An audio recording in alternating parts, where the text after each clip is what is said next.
皆さんこんにちは、角鹿のりこうです。本日のテーマは秋のお花をきれいに飾るたった一つのポイントということで、早速やっていきましょう。はい、ということでですね、なんだか急に涼しくなって秋めいてきましたな。夏はどうしても気温が高いため、お花の持ちがやっぱあまり良くないというところで飾る人も少ないかと思うんですけども、秋冬春は花持ちもいいですし、いろんなお花が出てくるので、これからお花を飾るのに良い季節ですね。ぜひこのチャンネルを参考に生け花チャレンジしていただければなと。で、今日がですね、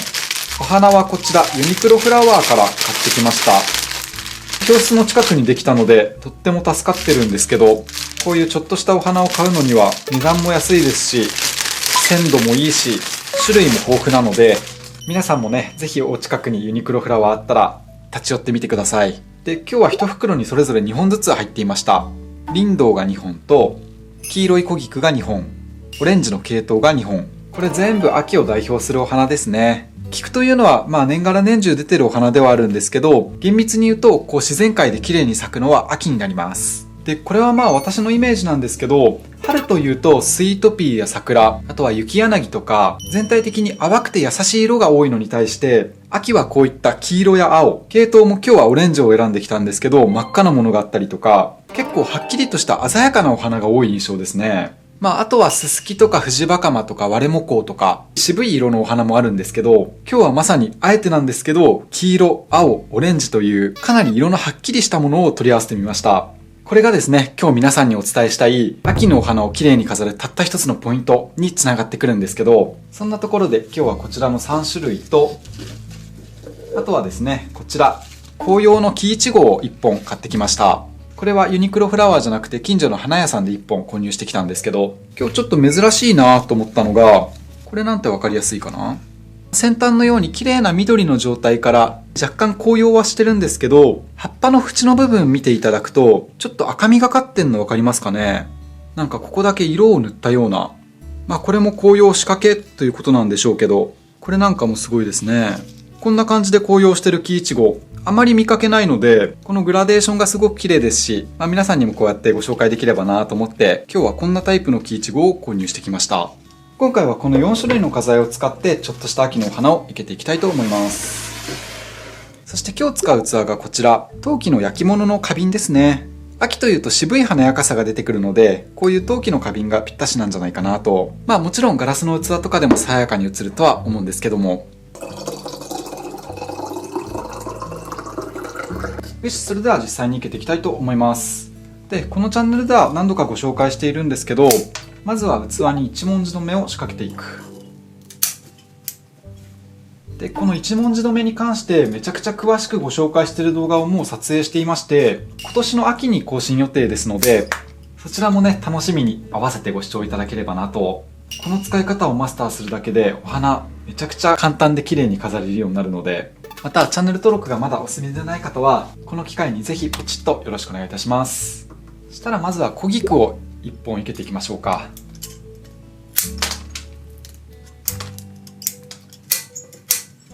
高さに変化を加えたいので1本目は少し低めに、でそしたら2本目は1本目より少し高めに生けていきます。もうこの辺はこのチャンネルでは何度もご紹介していますね。どうしようかな。今日横に伸びやかにいけようかなって思ってたんですけど、縦にこうすっきり伸びやかにいけるのもありですね。これもなんとなく普段から意識はしてるんですけど、最近私の動画ちょっと縦の構成が多かったので、横にゆったりと広がるような感じでいけていきましょうか。そしたら中心部分はもう少し低くした方がいいですね。主役を横に広げるので、中心部分はその横の広がりを邪魔しないような、そんなイメージで少し低めにいけていく。低めといってもこのぐらい伸びやかでもいいのかな。これ今意識してるポイントが、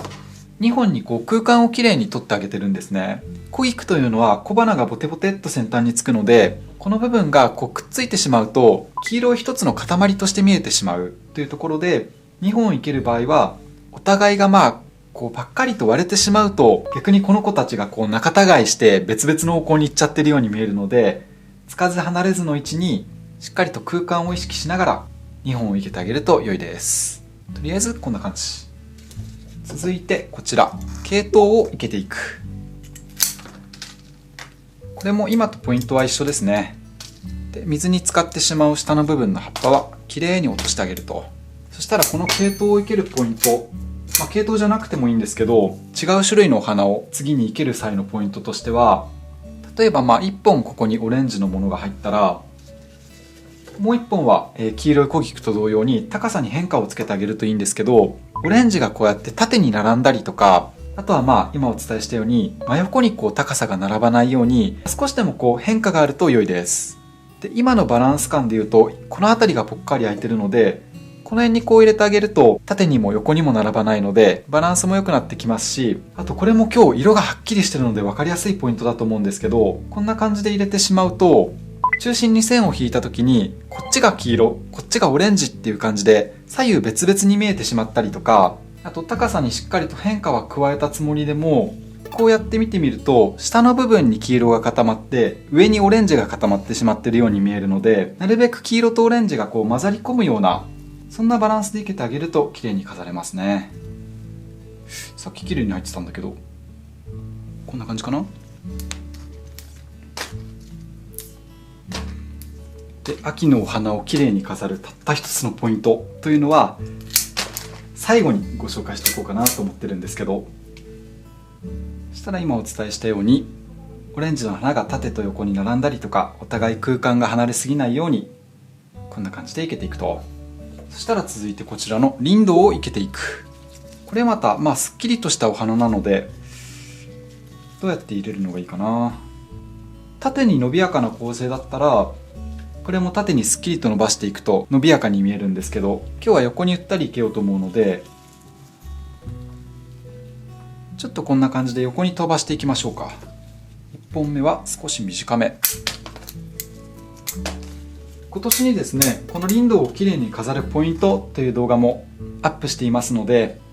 よろしければご視聴してみてください。1本目がちょっと短めにいけたので、続いて2本目は少し長めに、こんな感じでお互いつかず離れずの位置で、これもしっかりと空間を空けながらいけてあげると良いかなと。で、この状態で見てみると、さっきお伝えした縦に線を引いた時にこっち側にだけリンドウ青いものがあるじゃんって思う方もいるかもしれないんですけど、最初に生けたこの系統と小菊が全体的に中心を調和させており、そこに青いリンドウが入ることで、系統と小菊とも混ざり合ってるので、例えばこういう感じだと良くないと思うんですけどね。こうするとはっきりと青とこっちのグループが分かれちゃってるので、これは才能なしになると思うんですけど、一応ね、こっち側に青を固めたんですけど、お互い黄色とか青が関わり合うことで、全体的に調和はしてるんじゃないかなと。これ今このお花見ててもう一つ、これはちょっとあんまよろしくないかなって思うのが、青いお花をこんな感じで左右に入れてしまう。で、そうすると中心部分、ここ調和が生まれてるんですけど、ここのグループと左右のこの青っていうのがまたきっぱりと分かれてしまってるので、左右対称にも見えますし、やはり2本だけだとこういう感じでつかず離れずでいけてあげるのがいいんじゃないかなと。これも決まりがあるわけじゃないんですけどね。絶対こうしなきゃいけないっていうわけではないので、何か皆さんにとって参考になっていたら嬉しいななんて思うんですけど。なので青いのがもう1本あったらこの辺にも1本混ぜ込むことで全体的によりふわっと調和してくると思うんですけど、とりあえずこんな感じで、先ほどこの場合だと才能なしですよねっていう話をしたんですけど、最近その才能査定の動画にハマっておりまして、これ生け花やってない方もエンタメとして楽しんでもらえると思うんですけど、今みたいにお花をきれいに飾るポイントなんかをものすごく詳しくご紹介しながら、初心者の生けた花を手直ししたりしてるので、そのビフォーアフターとかも含めてぜひぜひお楽しみいただけますと嬉しいです。で、ここまでは普段生けてるお花のような感じになってるんですけど、ここから秋のお花をきれいに飾るたった一つのポイントをご紹介していければなと。まず結論からお伝えすると、こういう渋い色のお花を混ぜ合わせる。今日は紅葉の木イチゴを買ってきて、紅葉というのはものすごく秋らしい雰囲気が出ますし、あとは先ほどご紹介したワレモコウとかフジバカマとか、ああいった渋い色の秋のお花を混ぜ込むことで、今この状態ですと、これあえていいとしていけてるんですけど、最初にお話したように黄色、オレンジ、青ってものすごく派手派手しいですよね。なんか秋の渋みみたいなものがまだ感じられないと思うんですね。で、ここにですね、こういう紅葉の木イチゴとか、そういう秋の渋いお花が入ることで、一気に深みが増すのが、皆さんに見てもらえるんじゃないかなと。ということで、まず主役の線となるこの木イチゴを横にスッと飛ばしていくと。こんな感じかな。